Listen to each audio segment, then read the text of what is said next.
Bonjour mes petits dinos. Eh bien voilà, je vais faire la critique de Disclosure Day et vous dire toutes les choses qui m'ont pompé dans ce film. Voilà.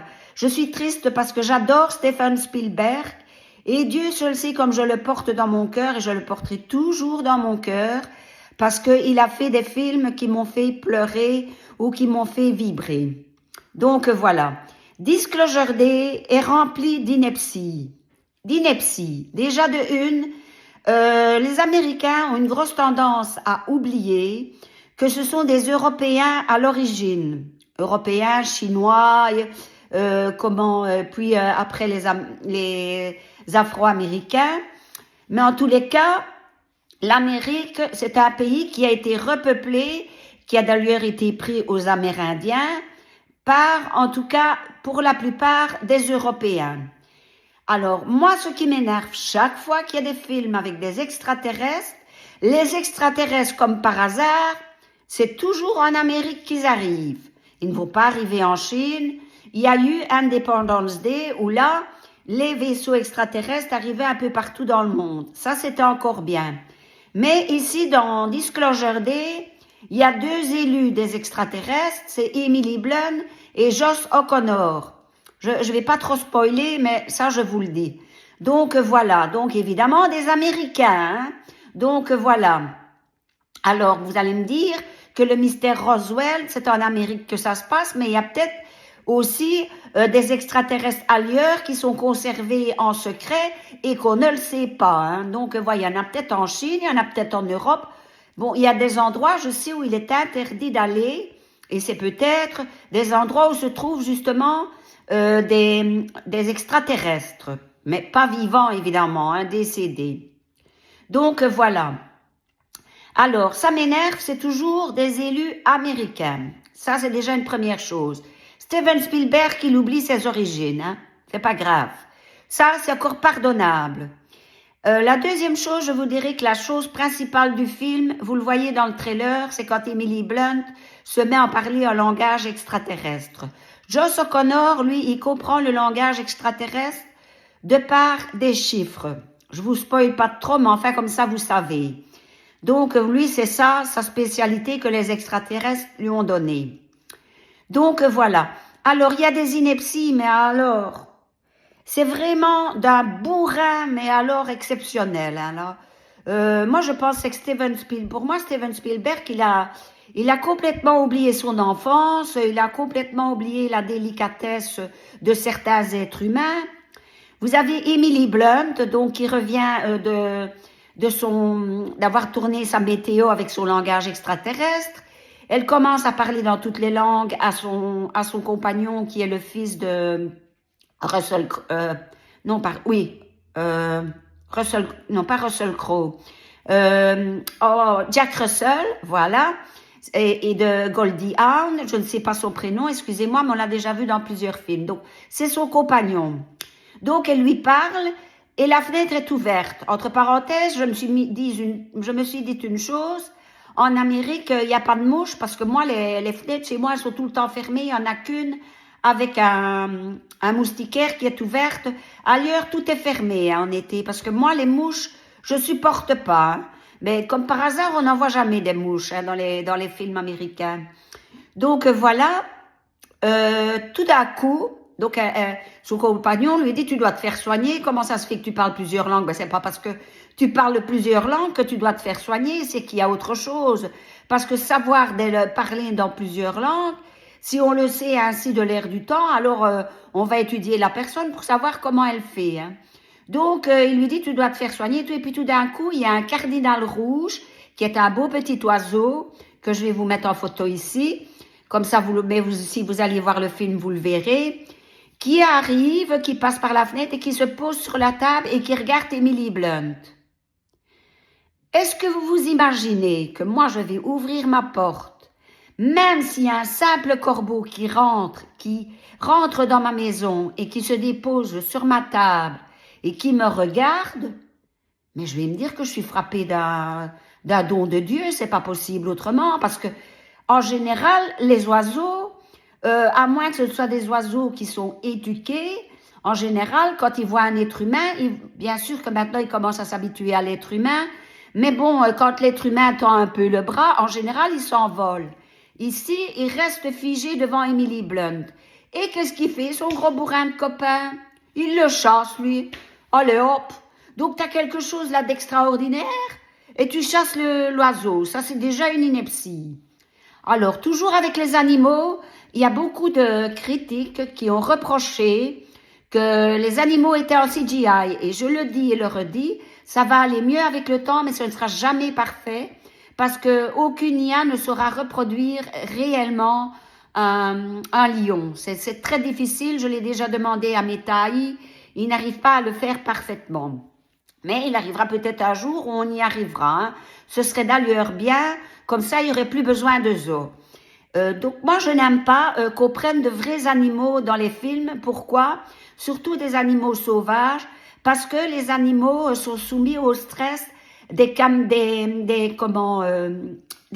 qui filment, parce que c'est tout un, vous savez, vous avez déjà vu des making-of, il y a plein de gens tout autour d'un film, il y a des caméras, il y a des perches, enfin il y a toutes sortes de choses techniques pour tourner des scènes, il y a des rails avec des caméras qui reculent. Donc tout cela, par exemple, un cardinal rouge ou un cerf, je vous parlerai après du cerf, il va être très stressé, donc il va falloir lui donner une dose de calmant, donc c'est déjà une chose, ça que je n'aime pas. Donc je préfère un animal en CGI, même si ça ne ressemble pas tout à fait à l'animal en vrai. Donc ici, donc Joss O'Connor, à un moment donné, il doit fuir Colin Firth. Pour moi, c'est lui qui joue le mieux son rôle, parce qu'en général, Colin Firth a toujours fait des rôles de gentil, et je trouve qu'ici, dans son rôle de méchant, il est très convaincant. Emily Blunt, je l'ai trouvée trop statique. Les actrices, il faut qu'elles arrêtent avec leur chirurgie esthétique parce que elles perdent toute expression dans leur visage. Hein. Je prends pour exemple Nicole Kidman qui commence de plus en plus à tourner dans des navets parce que elle n'a plus aucune expression sur son visage. Donc ici, donc Joss O'Connor se retrouve, donc il doit fuir Colin Firth. Colin Firth n'a pas tout à fait tort dans sa chasse, mais les autres n'ont pas tort non plus. Hein. Donc voilà, donc Emily Blunt et Joss O'Connor ainsi que la personne afro-américaine, je ne sais pas le nom de cet acteur, qui joue avec, ils n'ont pas tort non plus. Hein. Donc voilà, il y a à boire et à manger des deux côtés.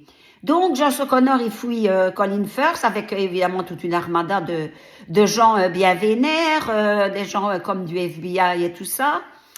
Et alors, il se retrouve donc dans une ferme isolée. Et là, tout d'un coup, il y a un cerf qui s'amène avec des biches près de la fenêtre.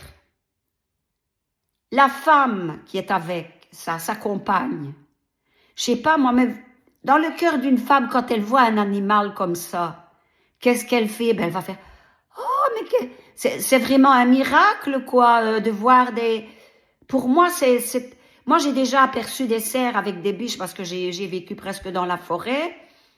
Ben, je vous dis, quand je les voyais de loin, mais j'étais heureuse. Mais dès qu'ils me voyaient un petit peu approcher sur le balcon, c'était fini, ils s'en allaient. Hein. Mais là, vraiment, les cerfs, ils s'approchent vraiment de la fenêtre. Non, qu'est-ce qu'elle fait? Elle aussi, très bourrin. La bourrine, je vais dire, la compagne de Joss O'Connor, qui est soi-disant, qui était une nonne avant, qui devrait avoir l'amour dans son cœur. Elle ferme les Vénitiennes pour chasser, et elle chasse les... Mais, enfin, mais... Je sais pas, moi, vous voyez un truc extraordinaire. Moi, je verrais là dans mon jardin un cerf qui vient et qui me regarde, qui ne s'enfouit pas, qui ne me charge pas ni rien, il est avec ses biches. Je vais trouver ça. Je vais dire encore une fois, je suis frappée par une divinité, par la divinité de Dieu. C'est pas possible autrement. Donc ça, j'ai trouvé aussi que c'était une ineptie. Voilà, les compagnons sont vraiment bourrins jusqu'à l'os. Hein. Alors l'autre, oh oui, elle était soi-disant sœur avant, la compagne de Joss O'Connor. Donc évidemment, ah oui, c'est pas possible qu'il y ait des extraterrestres. Parce que Dieu a fait l'homme à son image, bien sûr. Donc, Dieu nous ressemble, à nous les êtres humains. Je pense plus à une femme qu'à un homme parce que nous ne sommes pas sortis de la 7e côte d'un homme. Hein. C'est les hommes qui sortent de nos côtes, d'en dessous de nos côtes. C'est certainement pas l'inverse. Mais bon, si Dieu existe. Donc voilà. Et qu'est-ce que bon, elle dit oui, mais non, c'est pas possible. Et alors bon, elle voit une sœur. Bon, je vais pas tout vous expliquer. Hein, faut que vous regardiez le film. Et la sœur lui dit oui, mais Dieu a créé d'autres êtres comment vivants. Et alors, pour qu'est-ce qu'il n'est créé pas à son image? Donc, vous allez me dire, oui, mais il est parce que les extraterrestres sont dans les âmes des animaux. Oui, mais il les a créés en animal. Donc, c'est que tous les animaux, alors, sont des extraterrestres chez nous. Je me suis toujours dit, d'ailleurs, que mon chat, les chats, c'est pas possible, c'est des extraterrestres. Et les cacatoès aussi. Enfin, soit. Mais comment, ici, que comment les extraterrestres ont une forme différente de nous. Donc, ben, je vais pas vous spoiler, je crois que vous le savez plus ou moins. Il a pris le fameux extraterrestre de Roswell, qu'on a toujours dit que c'était pas vrai, mais ça a toujours resté un doute parce que la zone où se trouve l'extraterrestre, il y a personne qui peut y pénétrer, on ne peut même pas voler au-dessus. Hein. Enfin, soit. Donc, voilà. Donc, alors pourquoi n'a-t-il pas fait les extraterrestres comme nous, au lieu de faire on dirait un petit vieux qui sort de les pattes, là, l'extraterrestre. Il a une grosse tête avec des grands yeux et il est tout maigre. Non, non, non, écoutez, non. C'est, alors, à un moment donné, je vais vous dire 3 inepties. La première ineptie, déjà, Josh O'Connor prend une bagnole pour s'enfuir. Il bourre en plein dans un arbre, lui, l'idiot. Je sais pas, mais où est-ce que t'as eu ton permis, mon vieux? Tu vois un arbre devant toi, évite-le. Bon, ça, c'est déjà une première ineptie. La deuxième ineptie, à un moment donné, donc quand Emily Blunt s'enfuit, puisque, bon, on veut comment Colin Firth va absolument l'avoir parce que elle a une arme et Josh O'Connor aussi. Lui, il a la 3e arme, donc extraterrestre. C'est pas tout à fait une arme, mais enfin, ça donne des pouvoirs. Donc Colin Firth, il a la 3e. Donc il essaye d'avoir les 2 autres, évidemment. Hein. Eh bien, à un moment donné, vous avez Emily Blunt qui est dans la bagnole, donc qui s'enfuit et qui est avec son compagnon, elle conduit, et elle se met à lui parler pendant plus de 30 secondes, comme ça, tournée comme ça, blablabla, blablabla, blablabla, en pleine ville. Excusez-moi, mais moi, quand je suis déjà sur une route ou une autoroute, si je dois changer de chaîne, je vous dis que je le fais, mais toujours, mes yeux vont comme ça, hein, sur la radio et sur la route devant moi. Pourquoi? Parce que 30 secondes sans regarder devant moi, j'ai déjà dévié à gauche ou à droite. Hein, et je risque d'en avoir un derrière moi qui me bourre dedans, hein, gravement. Hein. Donc là, en pleine ville, elle se met à lui parler comme ça pendant 30 ou 40 secondes. Ça, c'est la 2e ineptie. La 3e ineptie, à un moment donné, il y a un mauvais, Josh O'Connor et Emily Blunt se retrouvent dans une bagnole bien rouge, évidemment, bien voyante, pour que les autres sachent les repérer, qui les pourchassent, sachent les repérer tout de suite. On prend une bagnole bien rouge, évidemment. Et donc, il y a un mauvais qui arrive, ce n'est pas Colin Firth, c'est un autre, c'est un Sbire, qui arrive, et justement, le passage à niveau passe. Donc, il s'arrête, Emily Blunt, évidemment, ils ne vont pas prendre le risque non plus de passer et de se faire accrocher par le train. Et donc, le mauvais arrive et il les bourre jusqu'à ce qu'il soit pris par le train. Mais excusez-moi, il tape au moins une 10aine de fois dans la bagnole, le mauvais. Et Emily Blunt ne veut pas sortir de l'auto. L'autre lui dit, sortons de l'auto. Il a quand même un petit peu quelque chose dans le cerveau, Josh O'Connor. Non, elle insiste à rester dans la bagnole. Donc l'autre, qu'est-ce qu'il fait? Il le bourre sous les rails du train, mais la voiture n'est entraînée que par la partie avant de la voiture. Entre parenthèses, je suppose que ça a été fait en image de synthèse, mais si ça a été fait avec des cascadeurs, chapeau, hein, parce que là... Vraiment, en tout cas, c'est bien fait parce qu'on ne voit pas si c'est une image d'ordinateur ou quoi. Hein. Donc voilà, évidemment, ils arrivent à s'échapper. Bon, voilà. Alors voilà, il se passe plein d'inepties dans le film, mais plein d'inepties. À un moment donné, bon, il arrive quand même à sortir de la bagnole parce que il y a un autre train qui arrive dans l'autre sens, donc là, la voiture va être accrabouillée. Donc ils arrivent à sauter sur une échelle du train, évidemment, et ils descendent. Et elle, évidemment, de peur, elle est prise de panique et elle tremble. Elle dit, oh, ça y est, j'ai attrapé le Parkinson comme mon père. Mais ma vieille, tu viens d'avoir un choc de merde, un choc de monstre. Là, t'avais ta voiture qui était entraînée par un train. Tu voyais un train qui arrivait dans l'autre sens. T'arrives à en réchapper de justesse. Et quand tu descends dans le train, tu fais une crise de panique, t'arrives plus à respirer. C'est pas ça le Parkinson, excuse-moi, c'est parce que t'as eu un choc. Encore une ineptie aussi, voilà. Voilà, il y en a qui n'ont pas trouvé d'ineptie à Disclosure-Day. Moi, j'ai trouvé plein d'inepties à Disclosure-Day. Alors, évidemment, elle arrive. Évidemment, on arrête tout pour elle. À la fin, on arrête tout pour elle. Et les studios la laissent parler en disant, je vais vous dire la vérité. Et voilà, et enfin, bon, ça, vous verrez la fin du film. Et ben, ça se termine sur un point d'interrogation. Voilà. Est-ce qu'il a envie d'en faire un 2? Mais de toute façon, je n'irai pas voir le 2, ça ne m'intéresse pas. J'ai trouvé que Toto Spielberg a perdu son âme d'enfant. Elle est disparue. Et j'en suis triste parce que c'est tout ce qui faisait de lui qu'on adorait Steven Spielberg. C'est justement parce que ces personnages étaient attachants. Même des films que beaucoup n'aimaient pas. Il y en a beaucoup qui n'ont pas aimé AI, intelligence artificielle. Et moi, chaque fois que je vois ce film, je pleure. Je pleure parce que je vois ce petit robot qui a envie qui recherche l'amour. Et il y en a qui ne comprennent pas la fin. Mais pour lui, la fin, c'est, il recherche l'amour et il pense toujours qu'il est un peu comme Pinocchio et que c'est la fée, comme il a regardé le film Pinocchio, il pense que la fée bleue va lui apporter l'amour que ses parents adoptifs ne lui apportent plus. Donc forcément, quand il recherche absolument la fée bleue, et là il se retrouve dans un monde dévasté, et la fée bleue évidemment, Euro Disney est noyé, donc la fée bleue est dans le fond, et il reste là, lui comme c'est un petit robot, évidemment il ne se noie pas sous l'eau, donc si vous voulez, il rencontre son bonheur en face de lui, la fée bleue, donc l'amour si vous voulez. Donc ça, c'est un film attachant. En plus, l'acteur, cet acteur-là, quand il était petit, je sais pas, chaque fois qu'on le regardait dans un film, on avait envie de lui donner plein de bisous. Des bisous, pas des bisous mal intentionnés, hein, je vous rassure, des petits bisous, parce que il était tellement attachant dans ses rôles, je ne sais plus son nom à cet acteur-là. Il a également joué dans Un monde meilleur, qui est un très beau film avec Kevin Spacey. Regardez-le, oui, Kevin Spacey, bon, voilà, il a fait des erreurs, mais lui, au moins, il les a reconnues et il s'est fait soigner.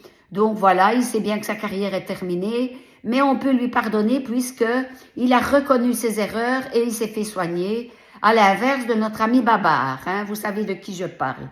Voilà. Voilà, pour moi... AI, intelligence artificielle, j'ai eu très peur quand il se retrouvait dans le monde où on maltraitait les robots. Donc c'est un très beau film.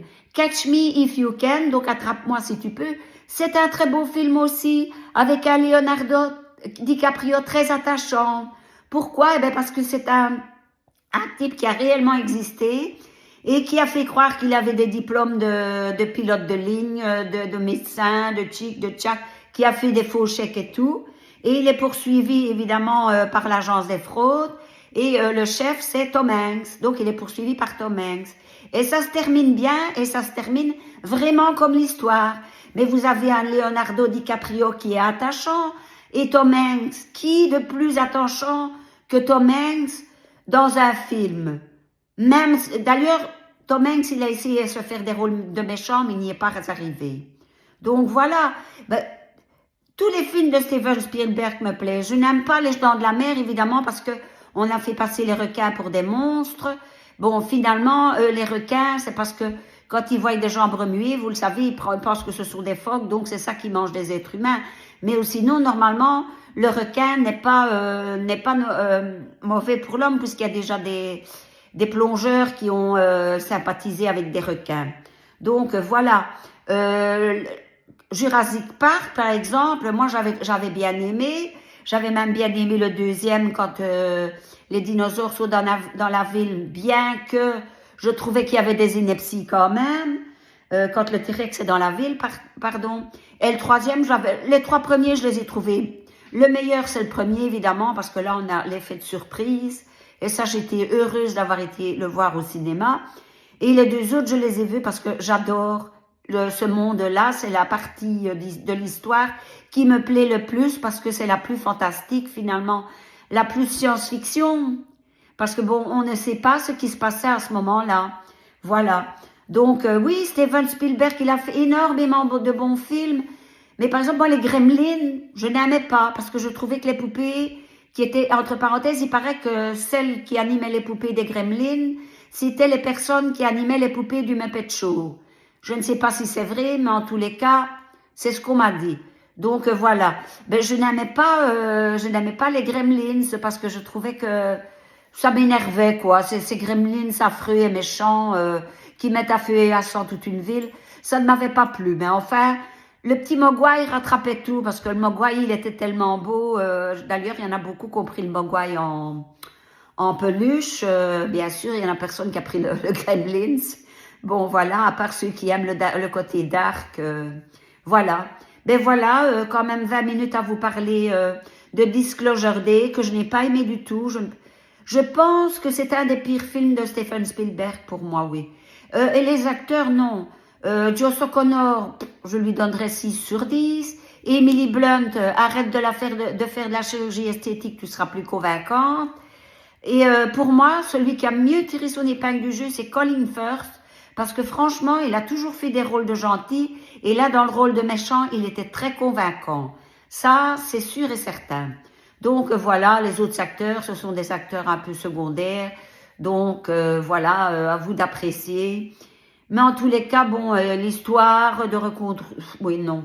Non, non, non, même la fin est alambiquée, essayer de faire ressortir les souvenirs de la façon dont vous le verrez. J'ai trouvé ça un petit peu tiré par les cheveux. Non, j'ai pas aimé, j'ai perdu 2 heures et demie de mon temps, je le dis franchement. Oui, j'ai perdu 2 heures et demie de mon temps. Enfin, j'espère que vous ne m'en voudrez pas. Je vais vous montrer dans quoi je vis jusque lundi.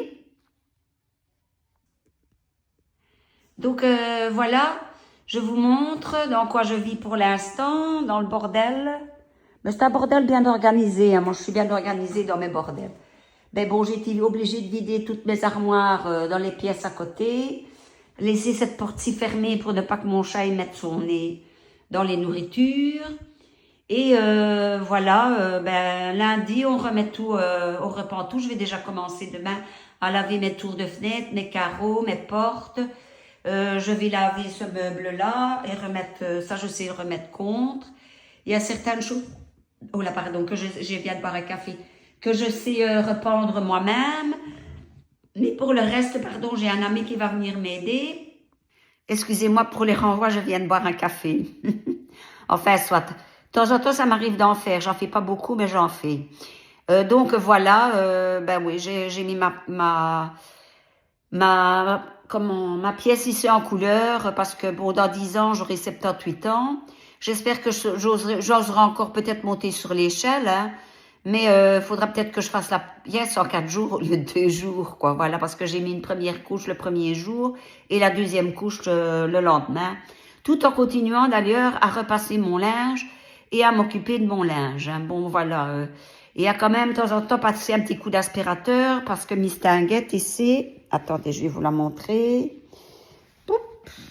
Miss Tinguette ici, elle aime bien y prendre ses poils. C'est une extraterrestre, hein. Oui, oui, oui, oui, oui, c'est une extraterrestre, hein. D'ailleurs, elle a très peur de moi de la journée. Pourtant, je suis toute douce avec, enfin, soit. Donc, je vous conseille pas Disclosure Day. Regardez-le à la télévision. Et moi, au cinéma, entre parenthèses, c'est le même que ma TV, hein. Je me suis mise au milieu, idiote, au lieu de me mettre tout près de l'écran. Mais de toute façon, les effets spéciaux n'étaient pas terribles. Heureusement que j'ai pas pris l'X-Max. J'aurais payé 20 € ma place pour ce film. Ça m'aurait vraiment fait râler. Mais enfin, soit, voilà. Moi, quand je suis devant ma télévision, je suis presque comme au cinéma, hein, je vois le même. Parce que je suis à 1,50 m de ma télévision, donc voilà. Donc, ben, allez voir Disclosure Day si vous en avez vraiment envie, si vous n'en avez... Mais si vous doutez, n'y allez pas parce que vous allez perdre de l'argent. Non, moi je me suis ennuyée. J'attendais, hein, oui, bien sûr que j'étais éveillée parce que j'attendais un moment palpitant, je vais dire, mais j'ai pas palpité du tout. Même dans les scènes d'action, il y a beaucoup de références à ces anciens films, hein, entre parenthèses, à vous de les découvrir. Et notamment, à un moment donné, il y a eu aussi une ineptie. On rentre dans la chambre d'Emily Blunt quand elle était petite et on voit les planètes comment accrochées au plafond, comme dans E.T. Et puis tout d'un coup, c'est plus des planètes, vous savez, c'est rond avec tous des fils qui pendent et des petits bonhommes qu'on met au bébé. Et là, ce sont tous des petits cardinals rouges faits en origami. Voilà. Donc là, je me suis dit, tiens, les planètes ont disparu. Enfin, soit. Bon, c'est encore une ineptie aussi, ça, mais voilà. Enfin, vous me direz ce que vous en pensez de ce film. Ça me fera plaisir. Et moi, je suis pas critique. Bien sûr, les images, toujours belles. Hein, ça, c'est toujours parfait chez Steven Spielberg. Mais moi, je préfère peut-être les images moins parfaites, mais une histoire qui vous tient en haleine. Tandis qu'ici, on n'est pas tenu en haleine du tout à aucun moment du film. Voilà. Bisous. En tous les cas, il y a une chose quand même que je voulais vous dire. Si jamais il y a un extraterrestre qui vient un jour dans le champ derrière chez moi et qui vient toquer à ma porte, je vais bien sûr avoir peur parce que je ne sais pas quelles sont ses intentions. Elles sont peut-être pas si bonnes que ça. Celui de Roswell, on ne sait pas s'il était si gentil que ça.